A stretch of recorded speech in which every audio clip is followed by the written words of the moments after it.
Okay, तो अब हम लोग शुरू करेंगे क्या, मतलब फिरोज शाह तुगलक को हमने देख ही रखा है, तो उसके हम लोग नेक्स्ट आगे की कहानी हम लोग समझेंगे कि फिरोज शाह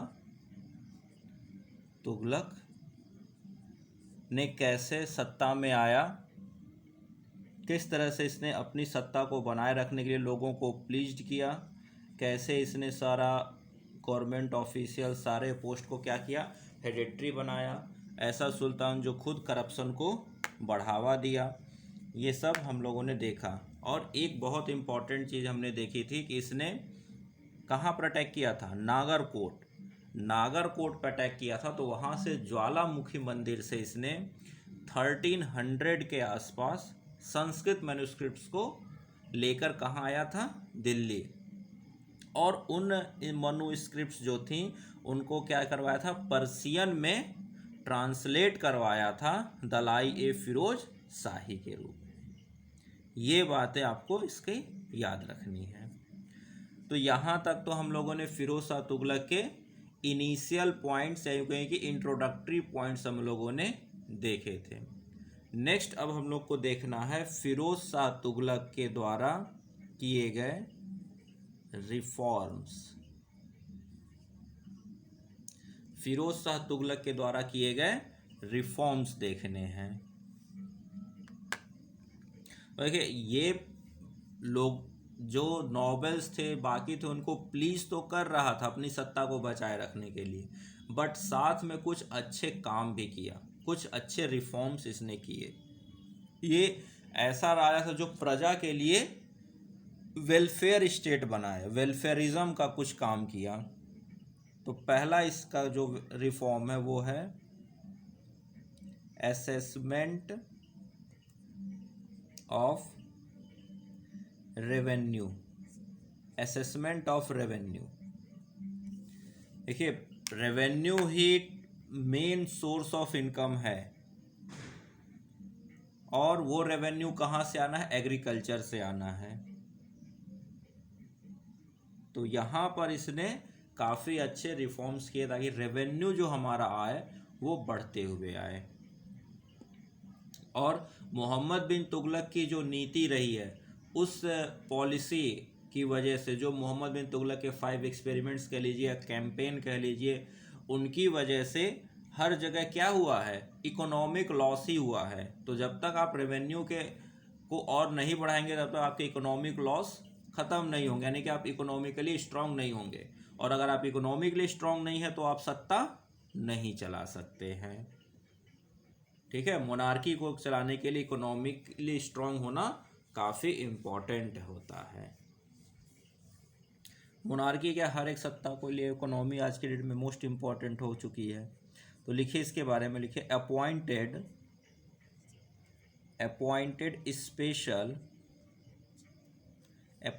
स्पेशल ऑफिसर्स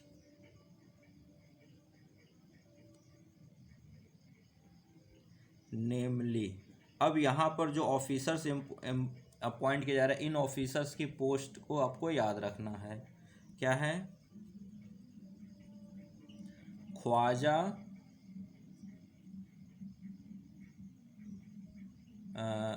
ख्वाजा हिस्सन उद्दीन, ये जो व्यक्ति हैं इनको याद रखना, ख्वाजा हसन उद्दीन को। ठीक है, ख्वाजा हसन उद्दीन को हमें याद रखना है। इनको अपॉइंट किया गया, या यहाँ ऑफिसर्स नहीं, ऑफिसर ये लिखिए, एक ही ऑफिसर पहले, to prepare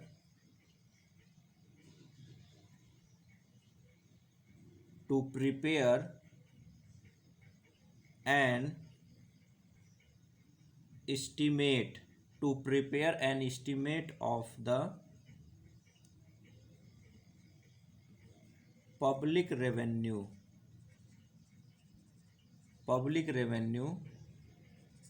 of the kingdom, यानी कि कितना हमारे पास रेवेन्यू आता है, बाई टूरिंग, यानी कि पूरे रेवेन्यू को, पूरे किंगडम का भ्रमण कीजिए, by touring the entire kingdom. इसका मतलब आज के डेट में कहा जाए तो क्या किया, इसने एक सर्वे करवाया। क्या करवाया, सर्वे करवाया, ऑफिसर को डायरेक्ट ऑन द स्पॉट भेज भेज कर। आज भी सरकारें सर्वे करवाती हैं, तो इसने वो सर्वे करवाया। तो by touring the entire kingdom and prepared proper record. तो देखिए यहाँ पर थोड़ा सा आपको समझना होगा कि ये जो करवा रहा है और अलाउद्दीन खिलजी जो करवा रहा है, दोनों में बहुत हद तक सिमिलरिटी है, बट एक चीज़ का डिफरेंस भी है। अलाउद्दीन खिलजी ने ज़मीन को मेजर करवाया था, अलाउद्दीन खिलजी ने लैंड मेजरमेंट करवाया था, और उस लैंड मेजरमेंट के हिसाब से उसने रेवेन्यू फिक्स करवाई थी। इसने क्या करवाया है, फिरोज शाह तुगलक ने लैंड मेजरमेंट का काम नहीं करवा रहा है, क्योंकि वो तो हो चुका है पहले से और उसका रिकॉर्ड मौजूद है। इसने देखा कि जो वाकई में रेवेन्यू आ रही है वो सही में आ रही है कि नहीं आ रही है पब्लिक रेवेन्यू, और जाइए और पता कीजिए कहाँ से कितनी रेवेन्यू आती है, कितनी आ सकती है, और उसके एवज में कितनी आ रही है। इस सब का एस्टिमेट करके एक प्रॉपर रिकॉर्ड बनाकर रखिए। तो ये क्या है, ये एक अच्छा कदम है कि कम से कम राजा को सही अंदाजा तो लगे कि भाई सरकार क्या करती है। सरकार कभी भी क्या करती है, यही तो करती है, एक एस्टिमेट करवाती है ना कि वाकई में हमें कितना यहाँ से रेवेन्यू आ रहा है टैक्स से, और वाकई में कितना आ सकता है, क्या कम आ रहा है या हम ज़रूरत से ज़्यादा ले रहे हैं और लोगों के ऊपर उसका बुरा इम्पैक्ट आ रहा है। भाई बिना सर्वे कराए वो कैसे पता चलेगा। तो इसने सर्वे करवाया और अच्छे से करवाया, ऑफिशियल नियुक्त करके, अपॉइंट करके। सर्वे करवाने के बाद जो भी सर्वे का रिजल्ट आया उससे हमें मतलब नहीं है, क्योंकि वो तो एक पूरा रिकॉर्ड है। हमें क्या करना है कि उस सर्वे के बाद इसने क्या स्टेप्स उठाए। तो पहला हमें देखना है कि इसने सर्वे करवाया, किसके थ्रू करवाया, ख्वाजा हसन उद्दीन के थ्रू करवाया, और एस्टिमेट के आने के बाद इसने क्या डिसीजन लिया। तो डिसीजन था, लिखिए, देयर आफ्टर ही फिक्स्ड, ये अब याद रखने वाला पॉइंट है, ही fixed the revenue of khalisa. Khalisa याद है ना क्या है,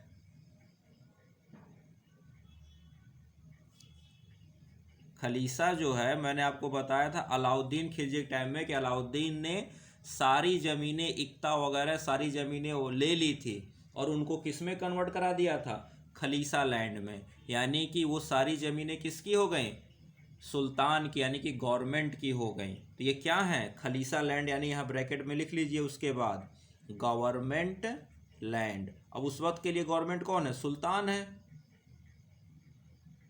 ठीक है। तो thereafter fix the revenue of khalisa land in kingdom at approx 6 crores 85 lakhs of टंकाज। टंका का मतलब क्या हो गया, सिल्वर कॉइन्स। तो उस वक्त जो सिल्वर कॉइन चल रहा है उस सिल्वर कॉइन को क्या कहा जा रहा है, टंका। जीतल क्या है, सिल्वर एंड कॉपर मिक्स है, और टंका शुद्ध सिल्वर कॉइन्स हैं। ठीक, coins,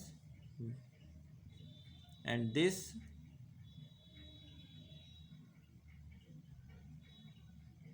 remain fixed till Firoz, जब तक ये रहा शासन में तब तक खलीसा से 6,85,00,000 टन का इसने क्या कर दिया, फिक्स कर दिया कि इतना आपको पैसा देना है, यानी कि उतना टैक्स लाना है, वसूलना है, इससे ज़्यादा नहीं, इससे कम नहीं। ठीक, समझ में आई बात। नेक्स्ट लिखिए, सेकंड इसने और क्या काम किया, तो लिखिए इसने क्या, न्यू स्टाइल ऑफ टैक्सेशन लागू किया, न्यू सिस्टम ऑफ टैक्सेशन। अभी तक जो टैक्स चलता था वो यही चलता था कि जैसे यहाँ से हमने ले लिया, क्या कहते हैं, इतना हमने इरिगेशन का ले लिया, इतना हमने प्रोड्यूस का ले लिया, इतना हमने व्यापारियों से ले लिया, बट इसने कुछ नए चीज़ें इंट्रोड्यूस कर दी, नए चीज़ें इसने इंट्रोड्यूस कर दी। तो लिखिए क्या इंट्रोड्यूस किया, पहला तो इसने किया एबॉलिश्ड टैक्स ऑन 28 आइटम्स, कुछ ऐसी चीज़ें थी जिस पर टैक्स लगता था, उन आइटम्स को इसने एबॉलिश कर दिया। क्यों, क्योंकि ये जितने आइटम्स पर टैक्स लग रहा था वो अगेंस्ट इस्लामिक लॉ था। तो यहाँ ब्रैकेट में लिख लीजिए, since they were against Islamic law. अब ऐसा क्यों है, इस्लामिक लॉ के आधार पर टैक्सेशन क्यों लागू हो रहा है, या उस आइटम पर टैक्स नहीं लिया जा रहा है। तो मैंने आपको बताया था कि जब ये सुल्तान बना तो इसने उलेमा के हिसाब से, यानी कि रिलीजन के हिसाब से इसने एडमिनिस्ट्रेशन शुरू किया, उलेमाओं के एडवाइस पर इसने एडमिनिस्ट्रेशन को रन किया। तो उलेमा यानी कि क्या हो गए, वो रिलीजियस हेड हो गए, रिलीजियस टीचर्स हैं। तो उन्होंने कहा कि भाई ये जो है इन आइटम्स पर, जैसे पानी पर लगा दिया आपने या किसी और चीज़ पर लगा दिया, तो कहा कि यहाँ पर टैक्स नाजायज़ है, ये इस्लाम के आधार पर नहीं होना चाहिए, तो इसने वो हटा दिया। वो आइटम्स याद रखने की ज़रूरत आपको नहीं है, ठीक। और साथ में इसने कुछ नए टैक्स ऐड किए, तो यहाँ लिखिए some new type of taxes या न्यू रेट ऑफ टैक्सेस। तो कुछ टैक्स नए इम्प्लीमेंट किए, या कुछ जो पहले से चल रहे थे उन पर इसने क्या किया, टैक्सेशन का रेट है वो चेंज कर दिया। आपने बजट में देखा हुआ सरकार क्या करती है, जीएसटी का रेट, टैक्सेशन का रेट और इनकम टैक्स का रेट बदलती रहती है, स्लैब्स वगैरह। तो इसने वो काम किया। क्या किया, तो देखिए ये बहुत इम्पोर्टेंट है, ये आपको याद रखना है। खर्च, ये कितना हो गया, 10% ऑफ प्रोड्यूस, यानी कि जो फसल होगी उस फसल पर का 1/10, 10% एक हुआ ना, 1/10 देना है टैक्स। तो वो उसको क्या कहा गया, इस तरह के टैक्स को खर्च कहा जाता था, इस तरह के टैक्स को खर्च कहा जाता था कि भैया जो प्रोड्यूस हो रहा है, यानी जो फसल हो रही है, उस फसल पर जो आप टैक्स दोगे उस टैक्स को खर्च कहा जाता है। तो यहाँ पर ये भी पॉइंट आपको याद रखना होगा कि खर्च का मीनिंग क्या है। खर्च का मीनिंग है कि वो पैसा जो प्रोड्यूस पर यानी कि फसल पर जो टैक्स लग रहा है उसी को खर्च कहा जाता था दिल्ली सल्तनत के टाइम पर। तो मैच द कॉलम में या असर्शन रीजन में या ट्रू फॉल्स में इस तरह के क्वेश्चंस बनते हैं कि खर्च का क्या मीनिंग होता है और क्या इसकी वैल्यूएशन थी। ठीक है, या एक तरफ टैक्स के नाम लिख देगा खर्च, जातक, खम्स, और दूसरे तरफ लिख देगा कि उसकी क्या मीनिंग है और कहेगा मैच द कॉलम, या कहेगा कि इसमें किसने लगाया या किसने इसको हटाया। एक तरफ टर्म्स दे देगा, एक तरफ सुल्तानों के नाम दे देगा और कहेगा मैच द, तो कौन सा किसके साथ रिलेटेड। जैसे खलीसा, तो खलीसा के साथ कौन आएगा, अलाउद्दीन खिलजी। ज़कात के साथ कौन आएगा, फिरोज शाह तुगलक। तो इस तरह से अलग अलग हमें देखने को मिलेंगे पॉइंट्स। तो यही जब आप शॉर्ट लिस्टिंग करोगे तो यही चीज़ें आपको क्या करती हैं, प्री के पॉइंट्स के लिए मजबूत कर देती हैं। और प्री आपका कहते हैं ना शॉर्ट नोट्स, तो कहीं से आपको शॉर्ट नोट लेने की ज़रूरत नहीं पड़ेगी, इन्हीं से आपको शॉर्ट नोट बनाना है। कि टंका जी किसने खलीसा के लैंड रेवेन्यू को फिक्स कर दिया, तो फिक्स करने वाला फिरोज शाह तुगलक है। किसने ज़मीन की नापी करवाई, तो अलाउद्दीन खिलजी है। नापी करने के बाद उसको क्या कहा, तो उसको खलीसा कहा। हाँ, तो इस तरह से आपको पॉइंट्स याद रखने हैं। ठीक, खर्च के बाद दूसरा लिखिए खम्स। ये है 1/5 यानी कि 20% ऑफ वार बूटी। वार बूटी का क्या मीनिंग हुआ कि वार में अगर जैसे आप कहीं वार करने गए यानी कोई कैंपेन करने गए, वहाँ से जब आप उस राजा को हराओगे तो हराने के बाद ये क्या करते थे, प्लंडरिंग करते थे। जैसे मैंने आपको दिखाया था कहाँ पर, वो जाजनगर में ये गए तो वहाँ से काफ़ी बड़ा अमाउंट ये लूट कर लाए, जो आज मॉडर्न उड़ीसा है। नागरकोट गए तो वहाँ पर ट्रिब्यूट पे करने के लिए मजबूर किया, लेकिन मैन्यूस्क्रिप्ट्स वगैरह लेकर आए संस्कृत के। तो वार बूटी का मीनिंग हुआ कि जब आप कोई कैंपेन पर जाओ या कोई युद्ध में जाओ तो वहाँ जीतने के बाद जब आप उस एरिए को या उस राज्य की जो भी पूंजी है, ट्रेजरी, उसको आप लूटोगे तो वो सारी लूट का पैसा इकट्ठा एक जगह रखो, सारे लूट का पैसा एक जगह रखो और उसमें से 20% सुल्तान का हुआ और 80% किसका हुआ, उन सोल्जर्स का हुआ जिन्होंने वो लूटा। ठीक है, ये क्या दिखाता है, ये इसलिए किया जा रहा है खम्स यानी कि लूटपाट वाला हिस्सा, कि इससे जो सैनिक हैं या जो कबीले इनके साथ लड़ रहे हैं उनका इन युद्ध में इंटरेस्ट बना रहे।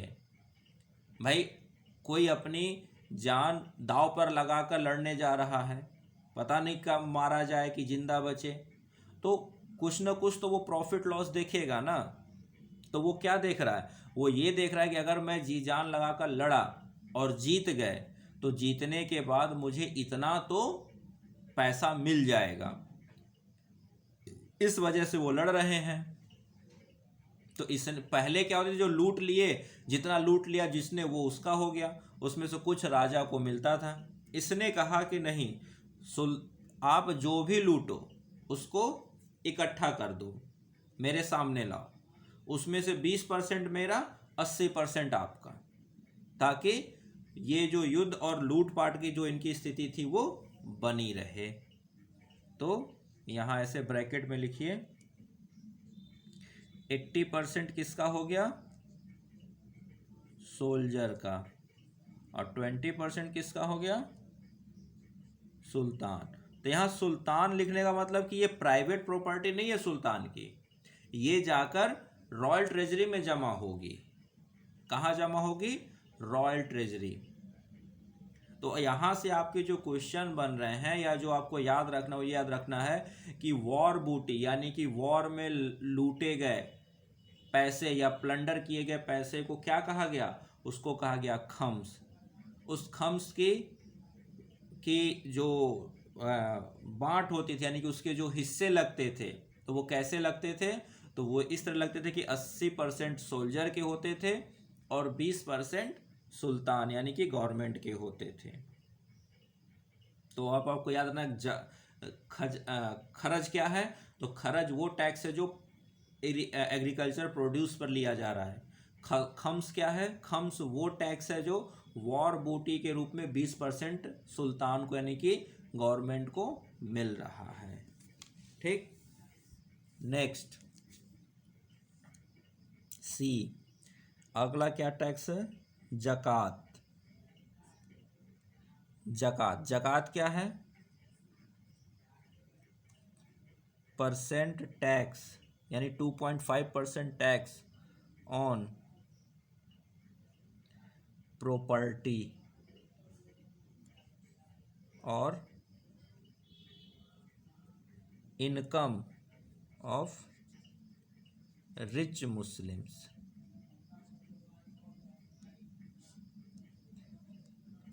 देखिए, ये भी आपको याद रखना है, जकात क्या है, जो अमीर मुस्लिम है, हर किसी को नहीं देना है, ये ओनली रिच पर्सन्स को देना है। कितना देना है, 2.5% अपने इनकम का अलग से। ठीक है,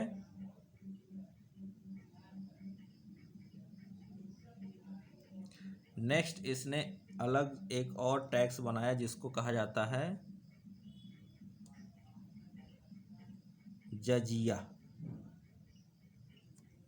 इसके बारे में बहुत क्वेश्चन बनता है। जजिया किसने लगाया, जजिया किसने हटाया। ठीक है, और जजिया था क्या, तो लिख लीजिएगा यहाँ पर, first time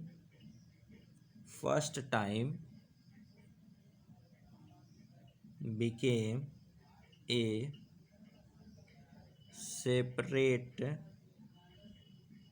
tax earlier part of land revenue.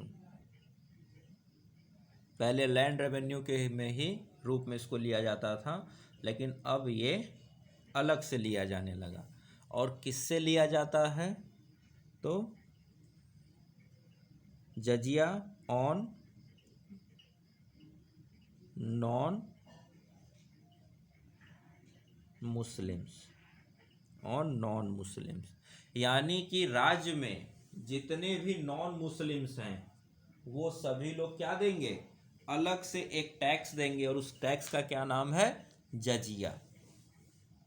देखिए, ऐसा नहीं कि इसने मुस्लिमों को टैक्स से हटा दिया, मुस्लिम से भी टैक्स ले रहा है, पर मुस्लिम जो है वो रिच मुस्लिम्स हैं, उनसे टैक्स लिया जा रहा है।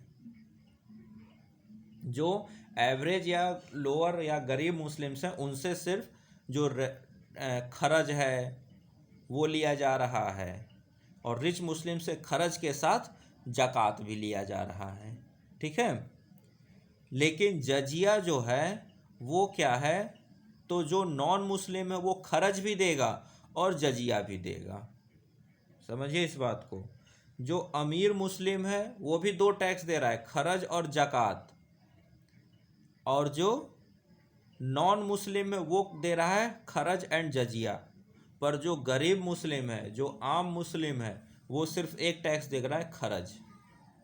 ठीक है ना, तो जजिया क्या है, ऑन नॉन मुस्लिम्स, बट इसमें कुछ लोगों को छूट थी, कुछ को छूट थी, तो लिखिएगा on non Muslims also on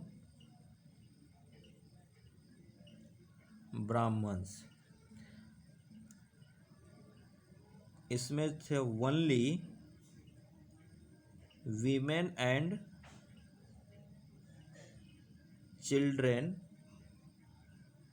exempted. तो महिलाओं को और बच्चों को जजिया नहीं देना पड़ता था,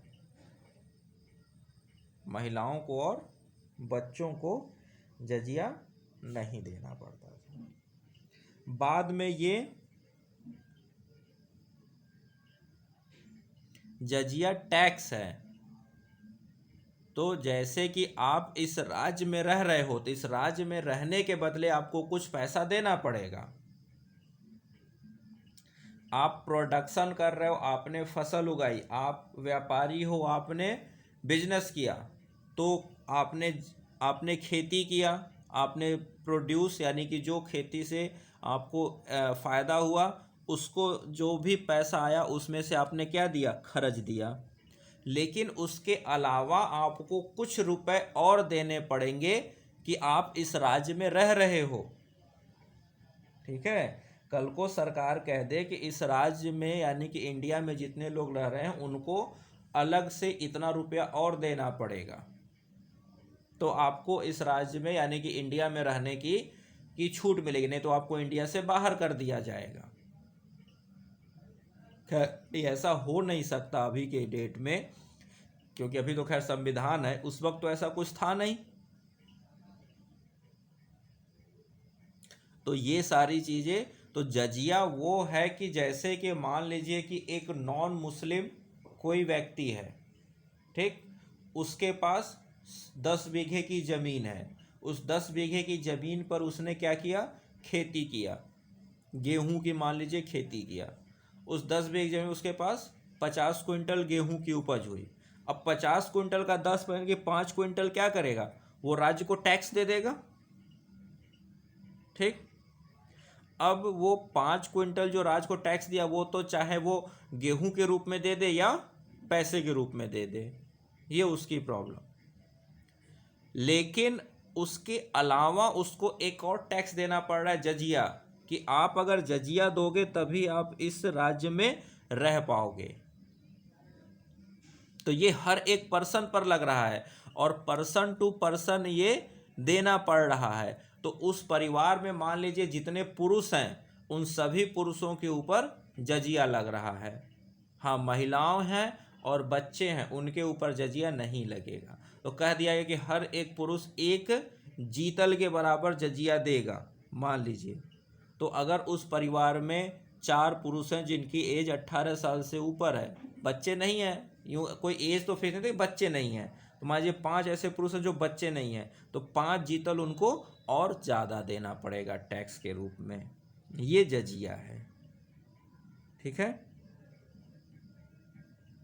समझ में आई बात? हाँ, अब उसमें मान लीजिए उस परिवार में 3 महिलाएं भी हैं और 4-5 बच्चे भी हैं, तो उनको इससे बाहर कर दिया। महिलाएं और बच्चे टैक्स नहीं देंगे, उनके ऊपर कोई टैक्स नहीं देगा, वो फ्री ऑफ कॉस्ट हैं, उनके ऊपर कोई टैक्सेशन नहीं होगा। लेकिन पुरुष जितने भी हैं उनको देना पड़ेगा। Some other taxes, some other taxes, इसके अलावा और कौन सा टैक्स है, सर्व। तो सर्व तो किसने, मोहम्मद बिन तुगलक ने ही लगा दिया था। क्या है ये, irrigation tax, irrigation, sorry Ghiyasuddin Tughlaq ने लगाया था सर्व, याद आ रहा है। और फिरोज शाह तुगलक ने पूरे दिल्ली के आसपास गार्डन्स ही गार्डन बनवाए थे, लगभग 1200 फ्रूट गार्डन्स इसने दिल्ली के आसपास लगवाए थे फिरोज शाह तुगलक ने। तो उन गार्डन्स से जो फल बिकते थे तो वहाँ से भी इसको टैक्स मिलता था और इनकम होती थी। तो लिखिए सर्व यानी इरिगेशन टैक्स, गार्डन टैक्स और सेल्स टैक्स एक्सेट्रा, इस तरह के भी टैक्स ये लेता था। तो ये तो हर कोई ले रहा है, सेल्स टैक्स तो लगता ही था, सर्व तो पहले से चल रहा था। जो खास है वो ये 4 है, खरज, खम्स, ज़कात और जजिया, ये 4 अलग से खास हाईलाइटेड टाइप के टैक्स हैं। ठीक है, और एक गार्डन टैक्स इसने नया किया क्योंकि इसने गार्डन लगवाए थे। लगभग आज दिल्ली के के चारों तरफ पेड़ पौधे जो आप देख रहे हो उसमें फिरोज शाह तुगलक का बहुत बड़ा योगदान है। खैर अब वो पेड़ शायद बचे कि नहीं बचे भगवान जाने, लेकिन दिल्ली को हरा भरा इसने कर दिया था। 1200 गार्डन छोटी बात नहीं होती है, ठीक है।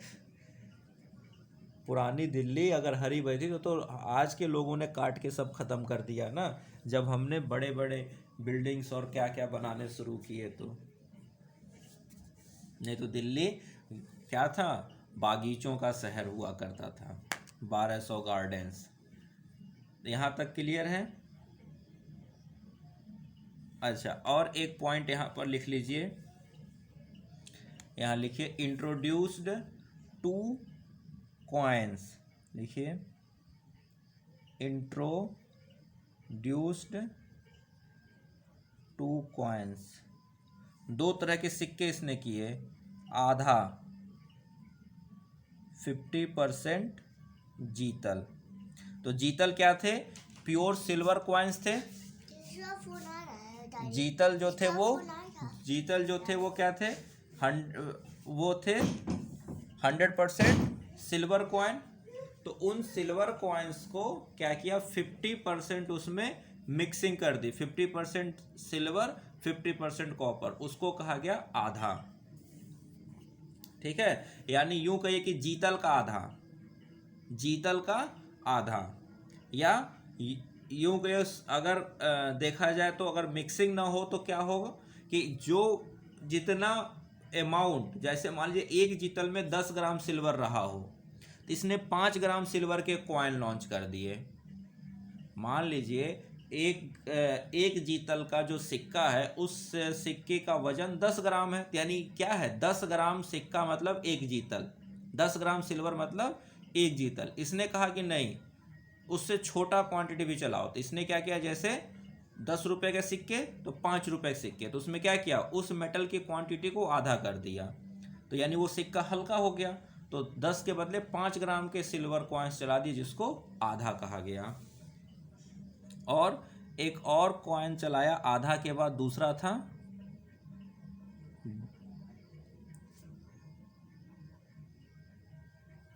आधा के बाद क्या था, बीच। ये है 23% जीतल। कितना है, 23% जीतल। तो है सब सिल्वर कॉइन्स ही, ये भी सिल्वर का है, ये भी सिल्वर है, बट सिल्वर की जो क्वांटिटी है वो कम कर दी गई है। कि जैसे अगर एक जीतल यानी एक सिल्वर कॉइन में 10 ग्राम अगर सिल्वर है प्योर, तो आधा में 5 ग्राम सिल्वर होगा। और बिच में जो BITCH बिच है, इसमें कितना होगा, इसमें मात्र 23% ही उसका, यानी कि 10 ग्राम का 23% यानी कि 2.3 ग्राम ही क्या होगा, सिल्वर होगा। तो इस तरह से इसने क्या किए, ये लगभग क्या है, 25 पैसे के बराबर मान लीजिए भाई। 25 पैसा 50 पैसा 1 रुपए के सिक्के चलते थे ना पहले, तो ये वही चीज है। समझ में आई बात? ठीक, चलिए।